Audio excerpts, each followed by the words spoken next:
Question: what will happen if one or some of the requisites of self-defense are not present? So meron tayong 3 requirements or elements. Papaano kung merong kulang sa requisites or sa elements? Kapag ang kulang ay ang unlawful aggression or yung number 1, self-defense cannot be validly invoked. There is no self-defense to speak of, whether complete or incomplete. Kasi unlawful aggression is a condition sine qua non. Important ang unlawful aggression sa self-defense. It is the foundation. Kapag walang unlawful aggression, walang self-defense, whether complete or incomplete. No self-defense accused is criminally liable. Papaano kung first element lang ang meron, which is unlawful aggression? The answer is, it is only an ordinary mitigating circumstance under Article 13. Ito yung mitigating circumstances. Now, dito sa Article 13, Paragraph 1, those mentioned in the preceding chapter when all the requisites necessary to justify are not attendant. So, hindi present lahat ng requisites. Ang effect ay, it will just be considered as ordinary mitigating circumstance under Article 13. Now, what is the implication of an ordinary mitigating circumstance when it comes to penalties? For example, when the penalty provides 2 indivisible penalties,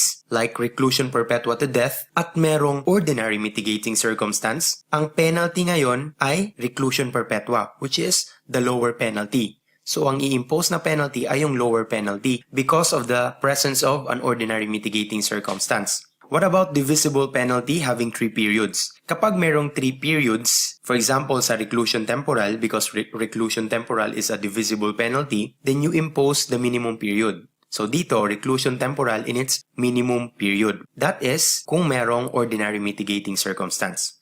So kanina, isang requirement or element lang present, which is unlawful aggression. Ngayon naman, paano kung dalawa ang present? Paano kung present ang first and second or first and third? Ano ang magiging effect? It will be considered as a privileged mitigating circumstance under Article 69. And if you read Article 69, which is penalty to be imposed when the crime committed is not wholly excusable, nakalagay dito na the penalty to be imposed will be lower by 1 or 2 degrees. Yan ang effect ng privileged mitigating circumstance. Yan ang effect kapag present ang dalawa out of 3 requisites sa self-defense. Nakalagay dito na lack of some of the conditions required to justify the same under Article 11. Pero kailangang majority of such conditions be present. So, kailangang majority. Kapag merong 3 requisites, naturally, ang majority niyan ay dalawa, 2 out of 3. So, kung merong majority, then the penalty will be lowered by 1 or 2 degrees. For example, sa homicide under Article 249, the imposable penalty is